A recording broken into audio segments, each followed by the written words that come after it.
What's up, people? It's Luke, xiiimotorsports, doing a quick update on the RX8 project. It's coming along quite well. Since the last video, I've done quite a bit of work.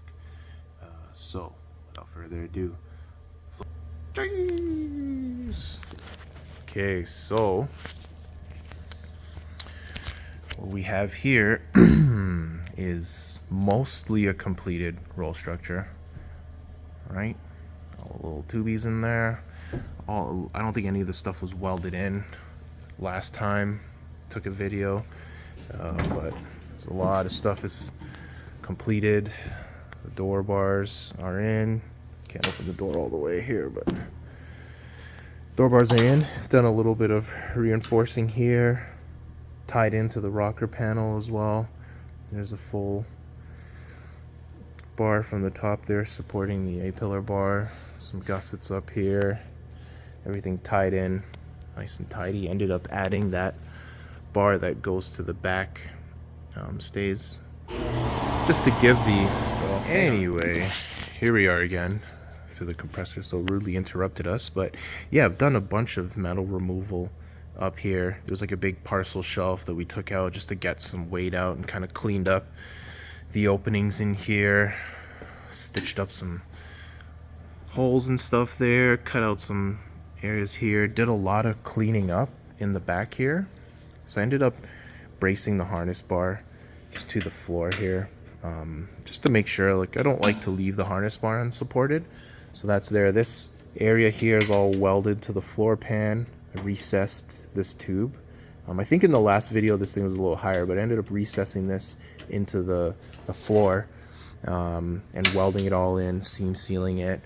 Also made some patch panels here because these got recessed into this rear deck pan. Made some patch panels, those are all welded in. Little skim of body filler on there. Plug some holes, excuse me, God forbid. Wheel intrusion bar there, just because stiffness, all triangulated. Super crazy stiff point here. This should be mega solid. And up here with the dash bar, and this is the setup that I ended up going with to mount the steering column. So I chopped up the factory bracket so I could maintain this mounting point and the other one over there, and then I just bent the tube and shoved it in there, welded this to the tube, capped it, welded that on. So obviously it's going to be stiffer than stock for sure, and also just saved me a little time re-engineering the whole thing. I think eventually we'll get rid of the steering column and use like an aftermarket racing one, get rid of the ignition, redo the wiring and all that stuff, but at least for now that's good. That's the other side of that patch panel on there, just in primer. Gotta still clean it up a little bit. Some little bracket guys, reinforcement plates to mount my seat mounting to. And then, yeah, apart from that, inside here is pretty much done. Like, the doors closed, trimmed out the door panel a little bit so the doors are closed. These bars got quite a bit of offset just to give you some extra clearance on the side. Keep the cage away from you if possible. And then up top here, these guys are all welded in. I think I redid this since the last video and just brought it up a lot because I just wanted a little bit extra headroom. I'm pretty tall and I like to mount the seat to the floor and give myself as much room as possible, but these are also kicked up a little bit just for the extra headroom again. And I did one over the driver's head just to keep me protected, tied in there. So yeah, that's where we're at so far. It's looking good, looking gravy, baby. And then the other thing to look at is under here. Did some cleaning up, painting. So there you go. That's the area there that was we cut out, recessed it, did a little skim of body filler and stuff, cleaned this up, gave it a quick spray just so it looks fresh and nice. Trimmed out some brackets, unnecessary shit, and I think we'll end up doing a front end on this car at some point because there's a lot of weight here. I really want to get some weight off the front just to help, you know, rebalance the car. So that might be an option, is getting rid of all this stuff and just doing a tube front end, make it lighter. The front radiator support was also cut out.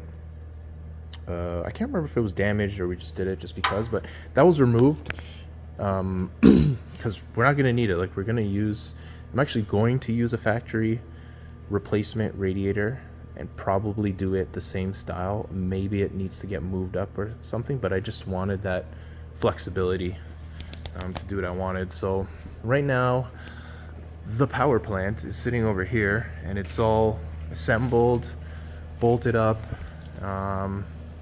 pretty much ready to go. The steering rack is mounted with the extension brackets that lower it. I've got that Lexus part that Collins tells you to use. We have cut, cleaned, welded, modified the subframe, even welded up some areas with a little bit extra weld just to reinforce it. So she should be good to go. Still rocking the Track 1 coilovers. Shout out to Track 1. If you want a great damper for a very reasonable price, talk to Track 1. They've been super supportive of our program since day one. We sell their products. We know how it works. Talk to me. I'll set you up. K-tuned as well, hooking us up always. Lots of parts from them. Really good quality stuff. And what else we got? The tranny's on with the kit. X-Clutch hooked us up with a 6 setup for this thing, so got to shout them out as well. And after all this work, we're gonna be putting on a ton of Vibrant stuff. Huge shout out to Vibrant and Phil at JRP for setting us up. They got us a whole stuff, like tons and tons of stuff. So gonna be doing some crazy stuff. I'm not gonna say too much right now because, you know, I'm not. But stay tuned. Watch the videos. I'm in the shop now. The shop is closed, but I'm here. I'm working. So until then, just excuse me. Stay tuned. So now we're gonna plop this engine. There it is, hiding behind the oil cooler. If you go from the bottom with these things, it's pretty easy. Basically just line up the subframe studs there and it should go in pretty easily. So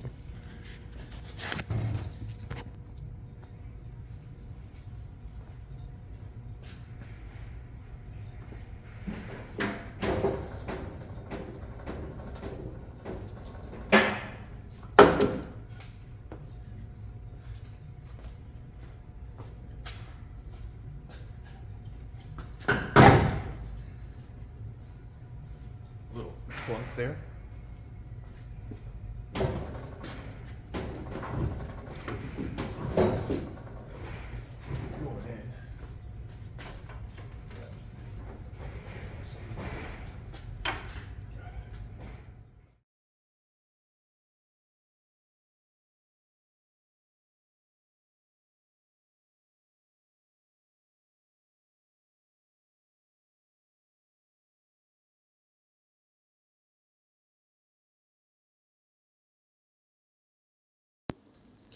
So from this point on, you're just basically not trying to get the body stuck onto the suspension. Okay, guys, or caught up on the studs.